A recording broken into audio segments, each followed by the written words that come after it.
नमस्कार, आप देख रहे हैं सिटी पोस्ट लाइव। मैं हूं रिया रजक। मोदी सरकार के 12 साल पूरे होने पर बिहार कांग्रेस अध्यक्ष राजेश राम ने केंद्र सरकार पर कई बड़े सवाल उठाए हैं। जी हां, उन्होंने कहा कि विपक्ष का काम है जनता को सच्चाई बताना और कांग्रेस वही कर रही है। राजेश राम ने नीट समेत कई पेपर लीक मामलों को लेकर के केंद्र सरकार को घेरा और कहा कि प्रतियोगी परीक्षाओं में लगातार गड़बड़ी हो रही है, जिससे युवा परेशान है। उन्होंने कहा कि सरकार चुनाव के समय रोजगार देने का वादा तो करती है, लेकिन चुनाव जीतने के बाद उसे भूल जाती है। बेरोजगारी लगातार बढ़ रही है और युवाओं को नौकरी नहीं मिल रही है। महंगाई, पेट्रोल डीजल की बढ़ती कीमतों और उज्ज्वला योजना को लेकर के भी उन्होंने सरकार की आलोचना की। राजेश राम ने महिला आरक्षण बिल को तुरंत लागू करने की भी मांग की है। पाटलिपुत्र जंक्शन पर छात्रों के प्रदर्शन का जिक्र करते हुए उन्होंने कहा कि सरकार की नीतियों से छात्र परेशान है। उन्होंने दावा किया है कि मोदी सरकार का अमृत काल अब लोगों के लिए विष का काल बन चुका है। और क्या कुछ कहते हुए नजर आ रहे हैं राजेश राम, आप सुने उन्हें। और वो वादा यदि भूल रहे हैं तो हम उनको उस वादे को याद दिलाकर के सहयोग कर रहे हैं। और इसके लिए बीजेपी को ये बहुत गंभीरता से लेनी चाहिए कि शायद वो वादा भूल रहे हैं तो ये वादा को पूर्ण करें। इसके बाद किसानों की हालत, किसान की हालत 2022 तक के किसानों की आयु दोगुनी करने की घोषणा इस सरकार ने करके वाहवाही तो ले ली, लेकिन एनसीआरबी के 2024 के आंकड़ों के अनुसार 10,546 किसानों ने आत्महत्या की है, जो कहीं से भी जायज नहीं ठहराई जा सकती। ये भी उन्होंने वादा किया था। वादा भूल गए होंगे तो प्रधानमंत्री के उस उपलब्धियों में इसे भी शामिल करना चाहिए। आपके माध्यम से मैं बताने का कोशिश कर रहा हूं। उसी तरह से आपके C2MSP की बातें इस सरकार ने किसानों के लिए कहीं थी, लेकिन अब भी उन्हें यह नहीं मिली है। और आते हैं महिलाओं के आरक्षण पर, महिलाओं के अधिकारों पर, जो उन्होंने लगातार महिलाओं के लिए चर्चा किया। आपको पता है कि लोकसभा और राज्यसभा के सत्रावधि जो हाल ही में संपन्न हुए, उसमें उन्होंने जो विधेयक, महिला आरक्षण विधेयक बिल 2023 में लाए गए थे, उसके बावजूद भी उन्होंने इसके चर्चा के परिक्षेत्र में रखा, चर्चा में लाया। तो मैं याद दिलाना चाहता हूं कि साहब 2023 में हमारे नेता और हमारे यूपी अध्यक्ष सोनिया गांधी जी, राहुल गांधी जी और हमारे खड़गे साहब ने लगातार इसका संघर्ष का रूप दिया और लोकसभा में महिला आरक्षण बिल 2023 में लागू किया।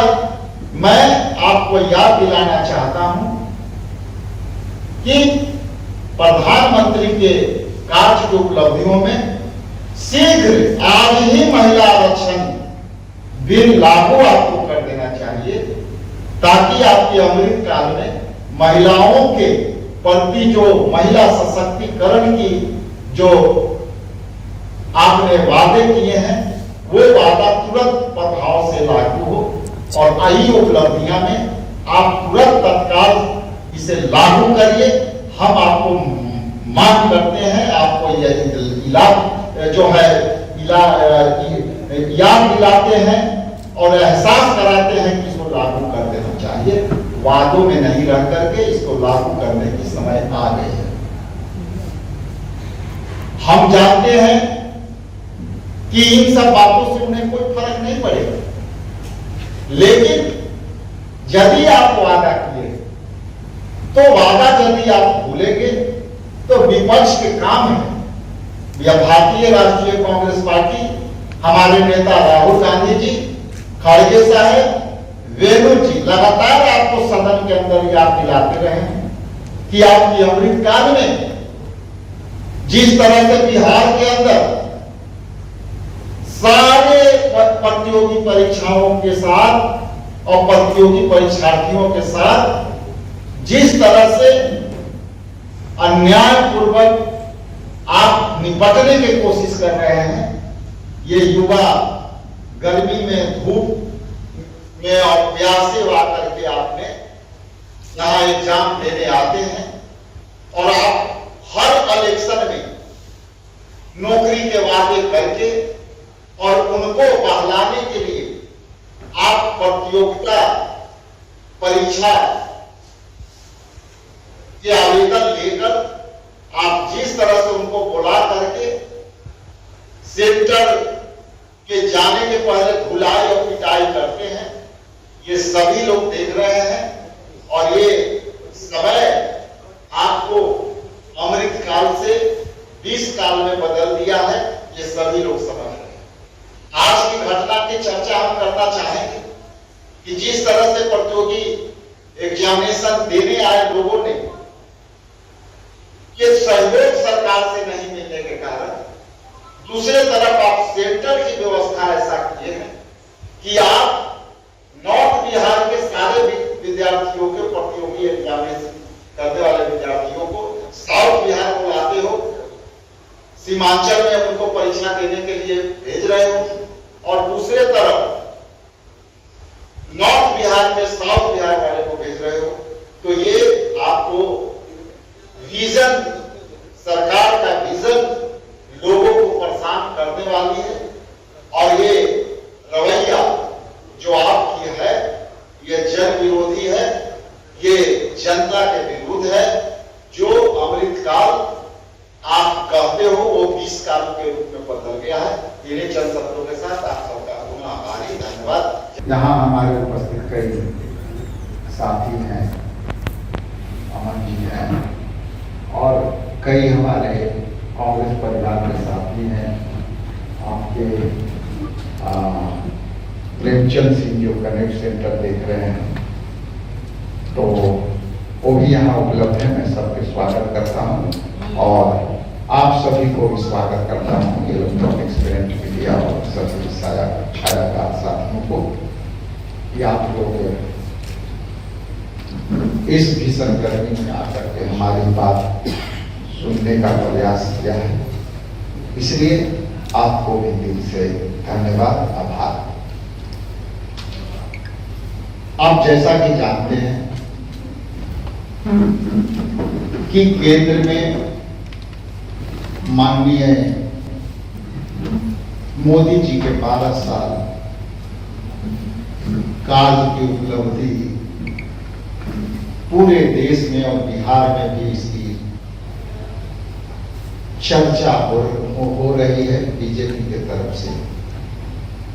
उन चर्चाओं के बीच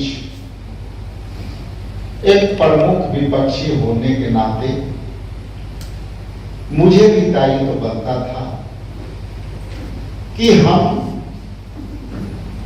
उनकी नाकामियों की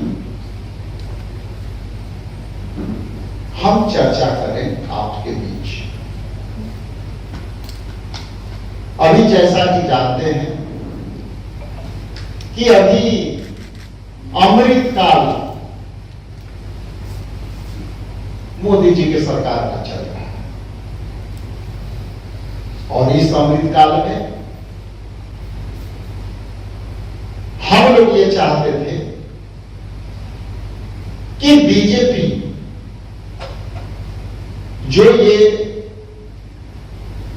कामयाबी कह रहे हैं और हम जिसे नाकामी कह रहे हैं, उस पर हम चर्चा करना चाहते हैं।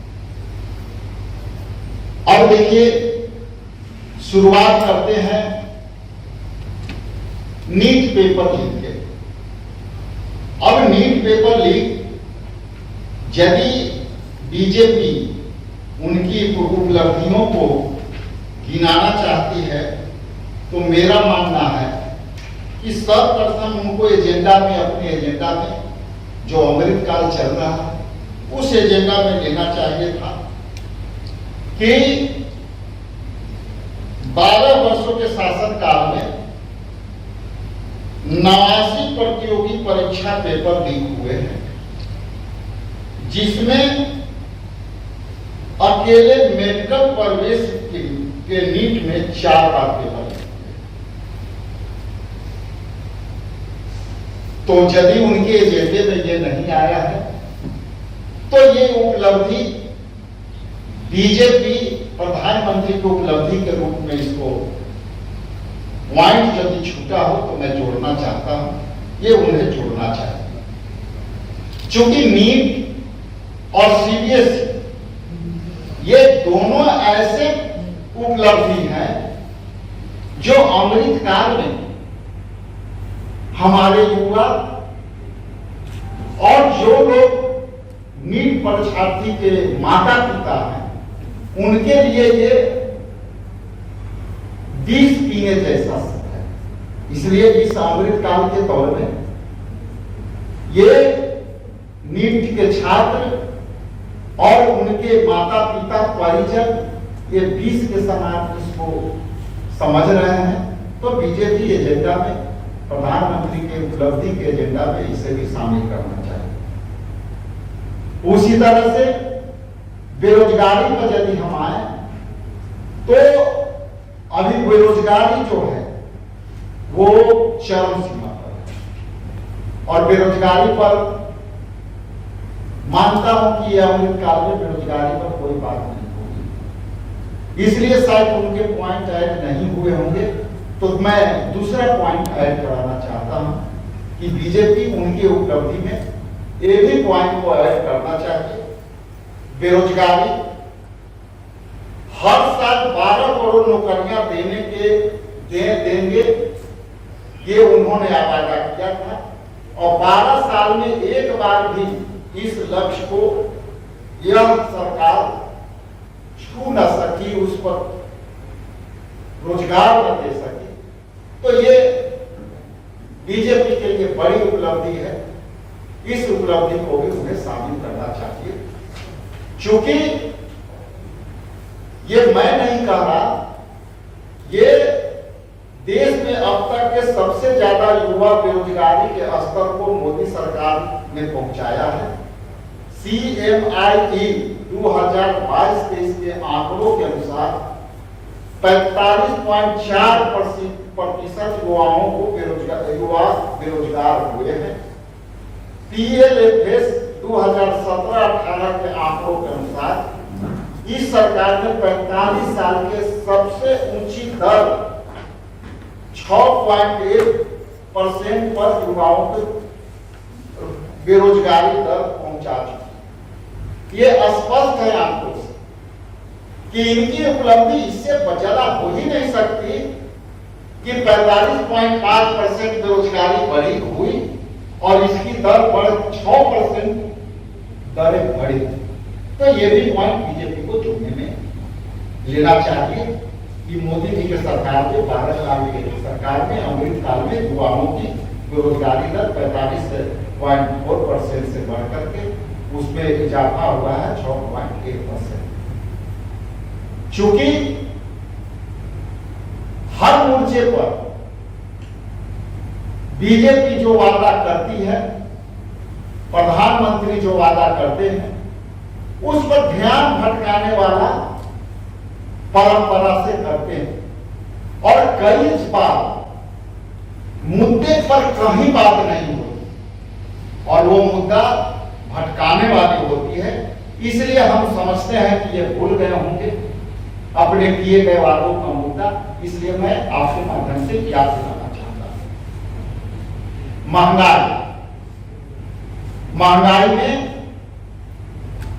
कम करने के दावों के बीच लोक लुभावन घोषणाएं सभी को याद है, लेकिन अब यादों में ही यह रह गए।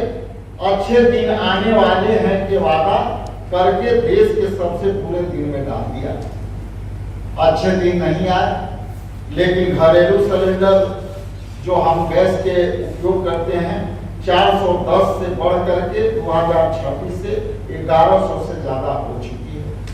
तो ये भी बीजेपी को उपलब्धि में, प्रधानमंत्री को उपलब्धि में जोड़ना चाहिए, क्योंकि देश